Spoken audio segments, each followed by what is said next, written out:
pleine nuit. Allez-y, Rav, Ah, c'est ça. on y va? On y va. Alors, bonsoir tout le monde. Voilà, Bezat Hashem, bienvenue pour ce petit moment de Torah sacré que nous avons entre nous. Donc, cette semaine, nous allons lire donc la paracha Shlach Lecha. Je ne vais pas aborder le sujet des Meraglim. Il a déjà été traité en long et en large. Vers la fin de la paracha, la Torah nous parle d'abord avec beaucoup d'indulgence pour tout celui qui commettrait des fautes, même des fautes d'Avodah Zarah, avec shogeg, malencontreusement, ou sans connaître vraiment l'importance. Alors la Torah donne le mode de réparation. Et puis après, le ton change complètement concernant quelqu'un qui ferait en connaissance de cause. Et on trouve peut-être dans cette paracha les 3 mots les plus sévères de toute la Torah, les mots terribles. Qui, une telle personne, la Torah l'a décrit, il a fauté Beyad Rama, avec la main élevée, en connaissance de cause, conscient de ce qu'il faisait, et la Torah dit sur lui, Dvar Hashem Baza. Ces 3 mots, il faut les retenir, ces 3 mots, Dvar Hashem Baza. La parole d'Hachem, il a méprisé. Baza, c'est bisayon, il a fait honte. Il a fait honte à la parole d'Hachem, il a méprisé la parole d'Hachem. Il sait que c'est interdit, et il le fait consciemment, publiquement, la main levée, pour montrer qu'il ne croit pas à tout ça. Il ne croit pas à la grandeur des mitzvot, il ne croit même pas à la véracité des mitzvot. Le Rambam, dans le Guide des égarés, décrit un tel personnage qui, en public, va faire des avérotes comme, disons, manger de la viande cuite avec du lait. Il va porter des vêtements où le lin et la laine ont été tissés ensemble.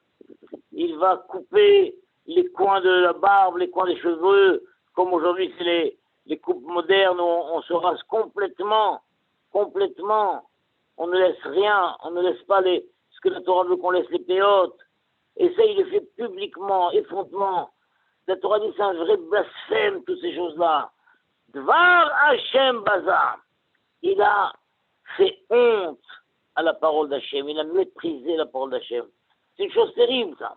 Chose terrible de blasphémer, de faire honte à la parole d'Hachem. Et pour comprendre un petit peu un des cas de quelqu'un, et ça peut être chez les Juifs et chez les Goïms aussi, ça peut être. De consciemment, volontairement, de montrer qu'on ne croit pas en aucune valeur spirituelle. On voit que ce Shabbat, nous allons prier la venue du mois de Tammuz. C'est Shabbat Mevachim. Et dès que nous disons Tammuz, évidemment, c'est le fameux 17 Tammuz qui nous vient à la tête. Le 17 Tammuz, on sait que c'est un jour de jeûne. Et le Rambam rapporte la Mishnah de Ta'anit. Pour quelle raison on a institué le 17 Tammuz comme jour de jeûne?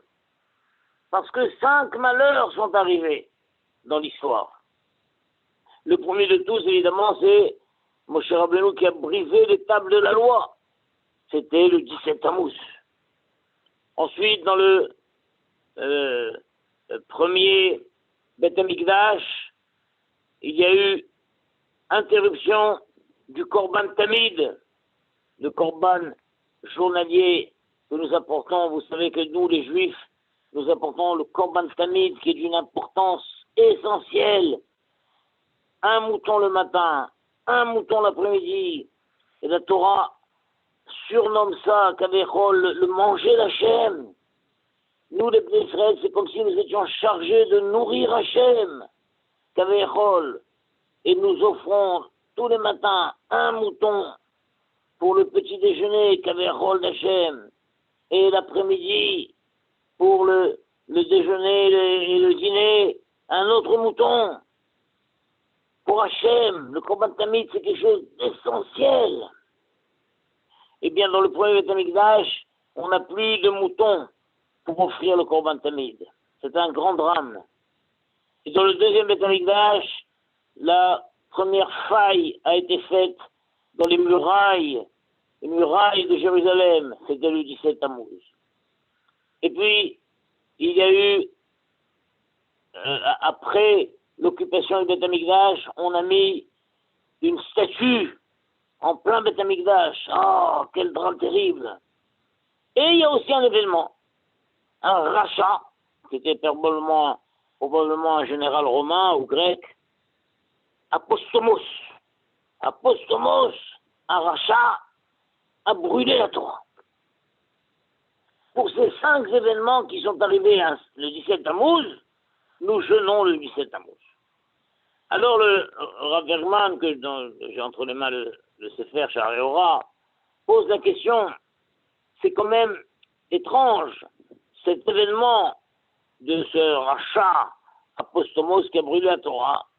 Bien sûr, c'est une gravité incroyable, mais pourquoi on a fixé ça comme jour de jeûne pour toutes les générations?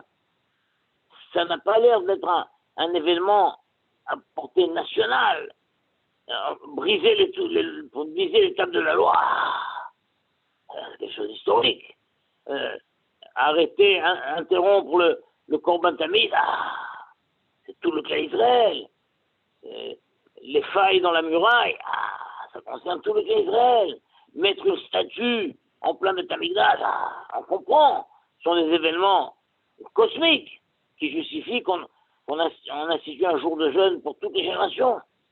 Mais l'autre événement, ça a l'air d'être un drame, une tragédie isolée malgré tout. Un rachat qui s'appelle Apostomos a brûlé la Torah. En quoi ça justifie d'avoir institué ça comme un jour de jeûne pour toute l'histoire?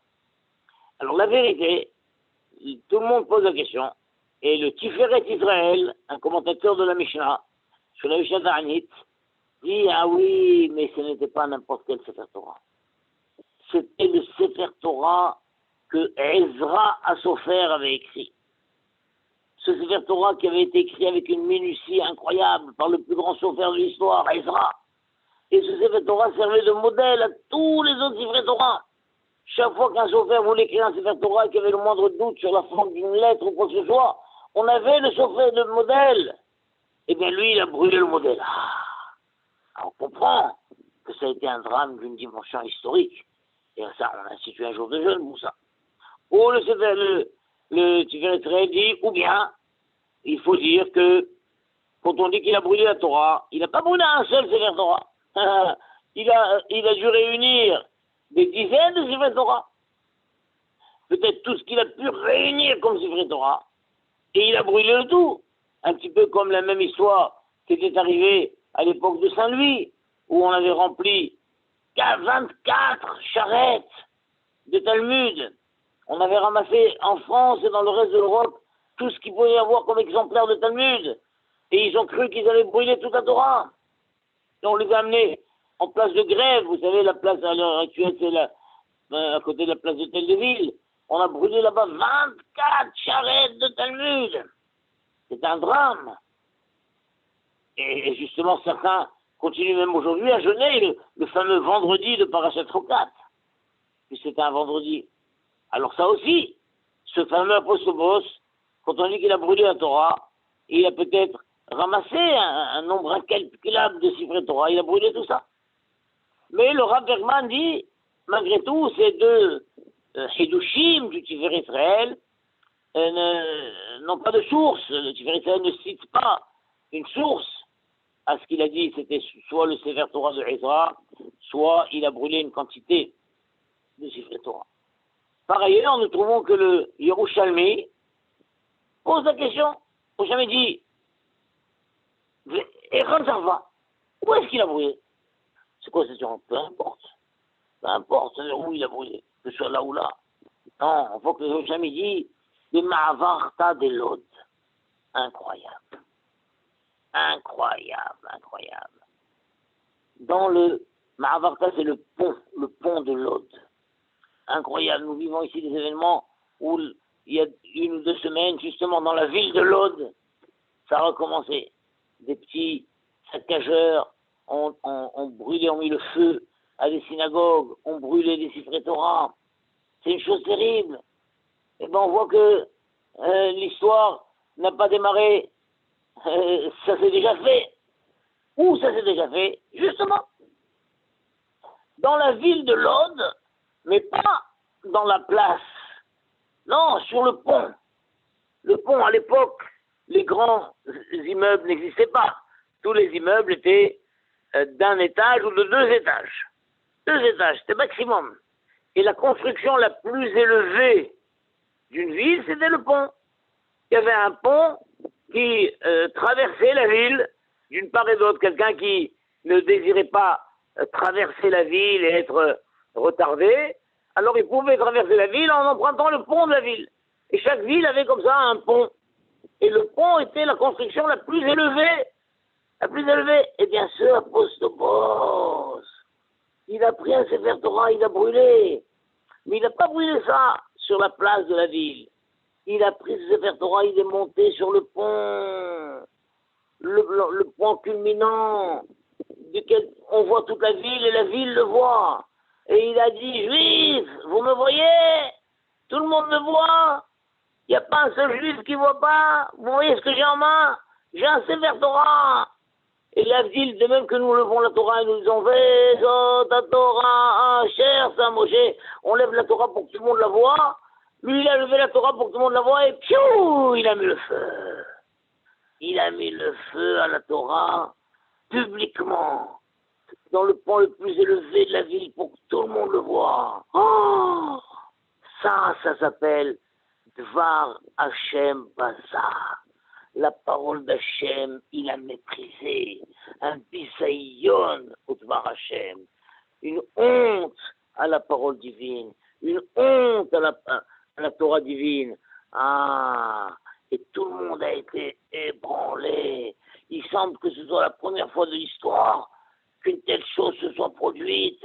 Quelqu'un prend un Sefer Torah et monte au point le plus culminant de la ville et aux yeux de tout le monde.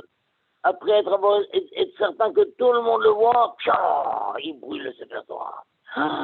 C'est une chose qui a tellement ébranlé qu'on a fixé ce jour-là comme un jour de jeûne pour toutes les générations. Incroyable. Quand on réfléchit, quelle honte ça représente de brûler un Sefer Torah. Quel mépris de la parole d'Hachem. Quel blasphème ça représente. On voit par ailleurs que Achav, le mari de Isével, qui était un roi rachat, à tel point que le texte dans Melachim dit, il n'y a pas eu un correspondant comme Achav qui s'est vendu pour faire le mal aux yeux d'Hachem. Il s'est vendu pour faire le mal aux yeux d'Hachem. Il a fauté, il a fait Avodah Zarah. Et pourtant, il a régné 22 ans. Alors la Gemara demande, mais comment se fait-il qu'un tel homme, un tel rachat, ait régné 22 ans? La Gemara répond oui, parce qu'il a honoré la Torah qui a été écrite avec les 22 lettres de l'alphabet. Où ça? À quel événement cette allusion? Alors là-bas, on a raconté qu'il y avait le roi de Aram, un pays voisin d'Israël, probablement la Syrie, il s'appelait Ben-Hadad. Ben-Hadad était un roi très puissant, et il a mis le siège autour d'Israël. Il a envoyé le messager à Ahab en lui disant, tu as le choix, ou j'attaque tout et j'écrase tout, ou tu te soumets à moi. Et alors ton argent, ton or, tes femmes et les meilleurs de tes enfants, tu m'envoies tout ça. Et Achav avait tellement peur, il tremblait, il était terrorisé, il lui a répondu, Kidvarecha Beni Ameler, comme tes paroles, mon maître le roi. Non seulement je t'envoie tout mon argent, tout mon or, mes femmes, les meilleurs de mes enfants, mais il a rajouté Lechani. Moi-même, je suis à toi. Vechol, j'en ai tout ce qui est à moi. Je me livre à toi entièrement. Voilà, oui, majesté. Alors là-bas, Hadad a dit, il a rajouté. Et il a dit, Ve'aya kol mahamad alecha, yasimu beyadam velakahu. Et toute la prunelle de tes yeux, tu leur mettras entre les mains et ils l'amèneront ça aussi. Donc lorsque tu vas m'envoyer ton argent, ton or, tes femmes, tes enfants, tu penseras à leur donner aussi la prunelle de tes yeux. Et ils l'amèneront. Qu'est-ce que c'est que cette prunelle de tes yeux? C'est quoi? Ça fait allusion à quoi? Ça fait allusion au Sefer Torah personnel que Achav avait. Vous savez que chaque roi, il a dans ses bras un Sefer Torah.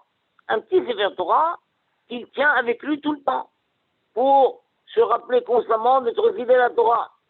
Eh bien, Ben Hadad a dit, j'ai remarqué que tu portes un Sefer Torah, je le veux aussi. Et comment Ben Hadad, qui est un Goy Raja, a appelé ce Sefer Torah la prunelle de tes yeux. Donc donne-moi ta femme, tes enfants, ton or, ton argent et aussi la prunelle de tes yeux. Alors là, un scoop.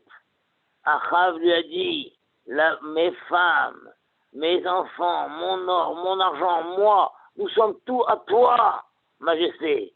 Mais le Sefer Torah, non. Non, de non, je ne te le donnerai pas. Tout je te donne. Mais pas le Sefer Torah. Pas le Sefer Torah. Incroyable, Achav Racha, sur lequel on a dit, il s'est vendu pour faire le mal. Pour faire le mal aux yeux d'Hachem. Sa femme Isével le pesait tous les jours et donnait son poids en or à la Vodazara.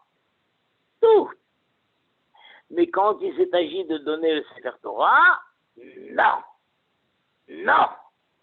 Et là, il lui a dit, tu peux me tuer, tu peux me massacrer, tu fais ce que tu veux, mais le Sefer Torah, tu ne l'auras pas. Incroyable. Et alors, la Hachamim disent, c'est pour ça qu'il a mérité de régner 22 ans. Donc on voit d'un côté, on a ce post Aracha qui a pris le Sefer Torah. Il l'a monté sur le point culminant de la ville, et aux yeux de tout le monde, il a brûlé le Sefer Torah. Et d'un autre côté, tu vois le Melech, le roi le plus rachat qui existait, qui lui a dit la Torah, non. Et le roi Goy Ben Hadad, qui savait que la Torah, c'est la prunelle de tes yeux.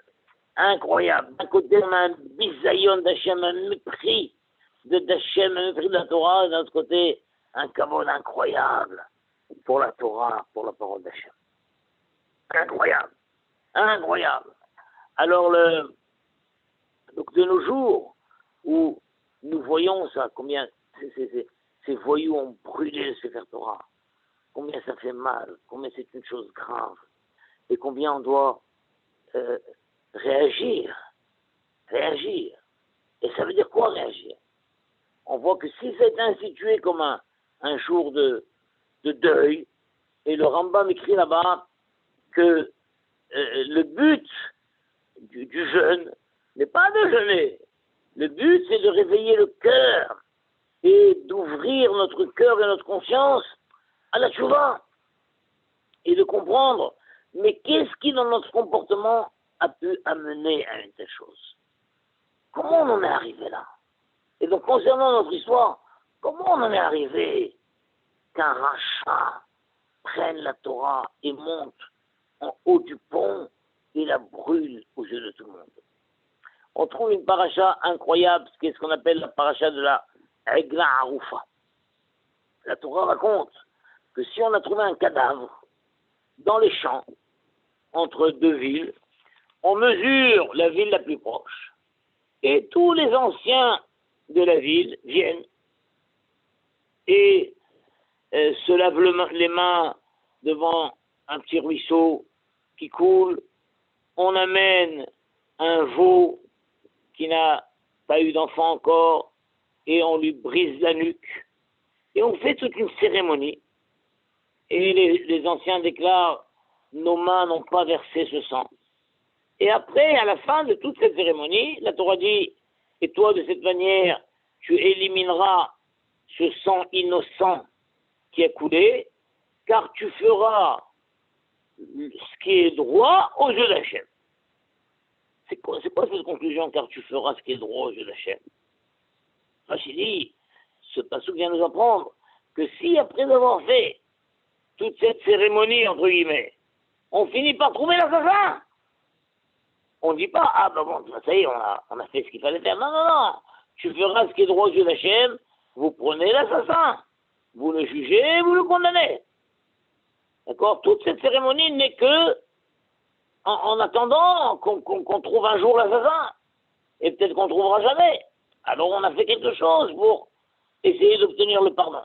Mais si on trouve l'assassin, bien sûr qu'il faut le juger et le condamner. Mais le Even Ezra là-bas dit une chose incroyable. Il dit, pourquoi c'est les gens de la ville la plus proche à qui on demande de faire cette cérémonie? Il dit quelque chose d'incroyable. Il dit, il est probable qu'Hachem a ordonné aux habitants de la ville la plus proche de faire en quelque sorte cette cérémonie pour obtenir le pardon, car si ce n'est que dans cette ville, ils avaient fait une avéra un peu semblable à ça, alors ça ne serait pas arrivé que dans le périmètre de la ville, quelqu'un se fasse assassiner. Ça veut dire quoi une avéra proche d'un peu? Toutes les avérotes sur lesquelles les Haramim disent que ça revient presque à verser le sang. Imaginons de faire honte en public. Voilà, imaginons, c'est une ville où on ne se gêne pas de faire honte aux gens. Ils se font honte les uns les autres. C'est comme s'ils s'assassinaient mutuellement. Eh bien, un jour, on en arrive au drame. Quelqu'un a effectivement été assassiné. Dans le périmètre de la ville, quelqu'un a été assassiné. On a découvert un cadavre.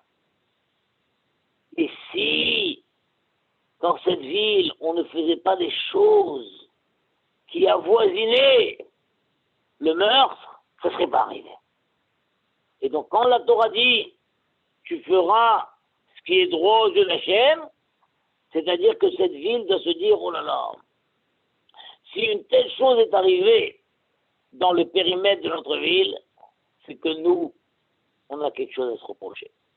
Nous, on a quelque chose à se reprocher. Il semble que nous-mêmes, nous fassions des choses qui ressemblent à ça, et il est temps d'améliorer notre comportement. Tu feras ce qui est droit aux yeux d'Hachem. Il est temps d'améliorer notre comportement. Alors ainsi, quand ce rachat est venu, il a pris un Sefer Torah, il est monté sur le pont de la ville de Lod, et aux yeux de tout le monde, il a brûlé un Sefer Torah. Haramim m'ont dit, ça justifie un jour de jeûne, un jour de pleurs, un jour de tchouva. Parce que si ce rachat est venu à brûler le Sefer Torah, il y a un tel mépris de la Torah, une telle honte à la Torah, c'est que dans notre comportement, il y a un manque de kavod à la Torah. Peut-être que dans cette ville, ou dans les environs, ou peut-être dans Klal Israël, on ne respecte pas assez la Torah. Peut-être qu'on parle pendant la lecture de la Torah, et le rabbin dit, on ne parle pas pendant la Torah, je ne continue pas la lecture dans ce bois, messieurs, je vous demande de respecter la lecture de la Torah. Et les gens se taisent un peu, et puis ça reprend. Et ça reprend. Le rabbin dit, c'est impossible, on ne peut pas lire. Dans une autre synagogue, quand le Sefer Torah passe, au lieu de se précipiter pour l'embrasser, on lui tourne le dos, on continue nos conversations. La Torah passe, et une partie ne s'approche pas pour l'embrasser. Allez savoir toutes les formes du mépris de la Torah. Et quand on parle du mépris de la Torah, c'est aussi le mépris des Tamid Haramim. Alors on méprise le Tamid Haram, on se moque de lui, on critique le Tamid Haram, on le tourne en dérision.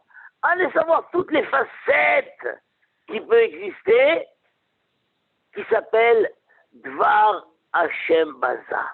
La parole d'Hachem, il a méprisé. Eh bien, quand la parole d'Hachem est méprisée, en petit, en microcosme, arrive un jour un événement, waouh, un événement d'une gravité incroyable. Un rachat se met à brûler vraiment la Torah. À brûler vraiment la Torah. Et la Torah nous dit, tu ne peux pas commenter ça, comme je vous parle souvent les gens de salon.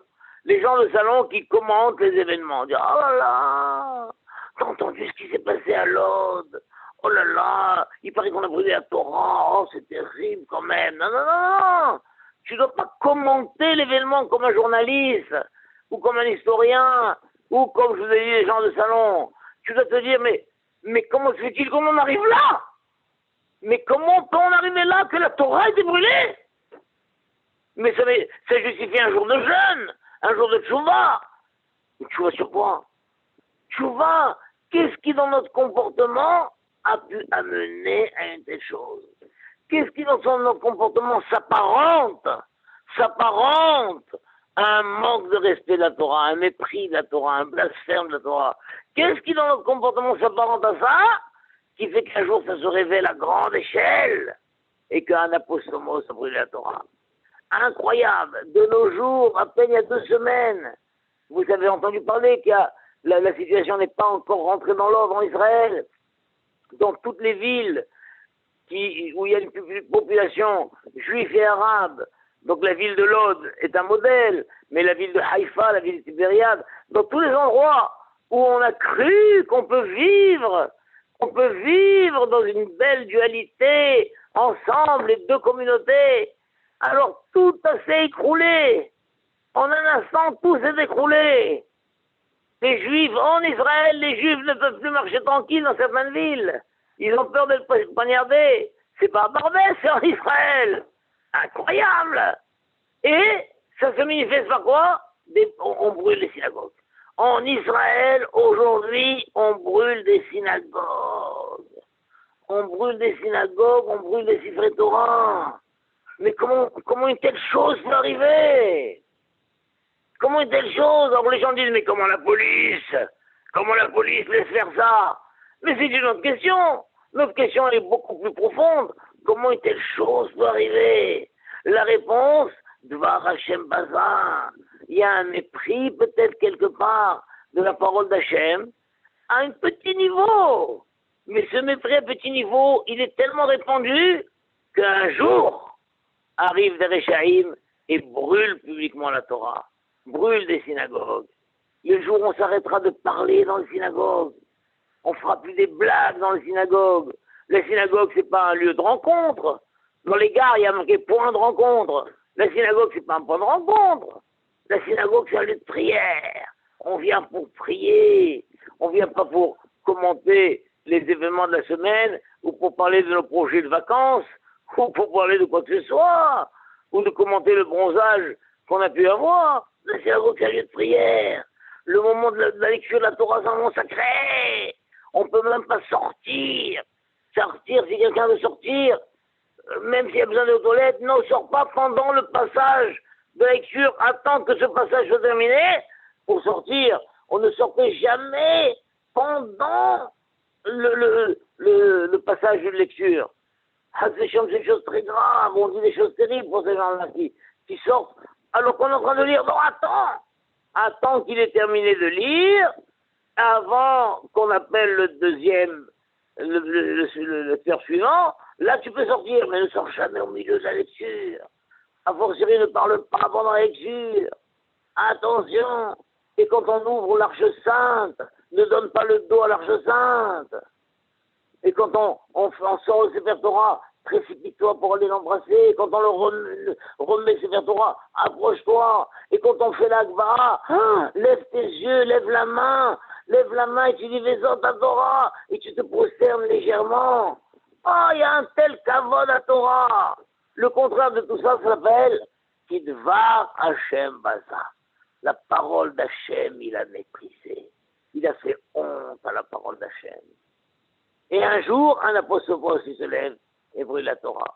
À Lod, 3000 ans plus tard, de nouveau, des petits voyous, à Lod, brûle la Torah. Et nous, les Juifs, notre question est toujours la même. Qu'est-ce qui, dans notre comportement, a pu amener à une telle chose? Qu'est-ce que nous devons réparer? Et donc, les Juifs, ils sont constamment en recherche de réparer. Et l'idéal, c'est que dans tout mon comportement, seul ressort un kavod de la Torah, l'honneur de la Torah, l'honneur des Tamid Haramim, le respect de la Torah, le respect de la parole divine.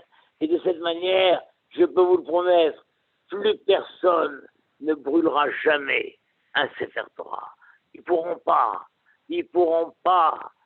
Si tous les Juifs respectent la Torah, dans tous ces moments, aucun rachat, quel qu'il soit, ne pourra allumer un briquet pour brûler n'importe quel Sefer Torah. On ne brûlera plus la Torah. Alors, Be'ezrat Hashem, c'est notre objectif de réparer, de répandre partout le respect de la Torah, le respect de la synagogue, le respect des Tamid Haramim, afin que plus jamais, au grand jamais, qui que ce soit ne puisse brûler, même pas une page de Torah, une colonne de Torah, une page de silour. Non, jamais. Jamais qui que ce soit ne brûlera plus aucune des paroles saintes qui sont les nôtres, Be'ezrat Hashem.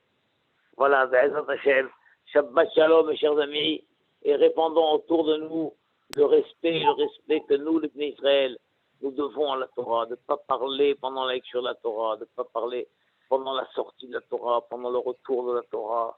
Moi, je connais, j'ai fréquenté des synagogues, pendant qu'on sort la Torah, les gens papotent, mais on est là, l'Arche Sainte est ouverte, on est en train de prier pour la communauté, pour les malades, pour les soldats, on est en train de prier. Alors, il y a un petit groupe qui est là, réuni devant l'Arche Sainte, et la majorité de la synagogue profite de ce moment pour papoter. Oh, mettons fin au papotage dans les synagogues, mettons fin au papotage pendant la lecture de la Torah et tous les autres moments, et je pouvais le promettre, plus personne ne brûlera jamais, au grand jamais, le moindre Sefer Torah.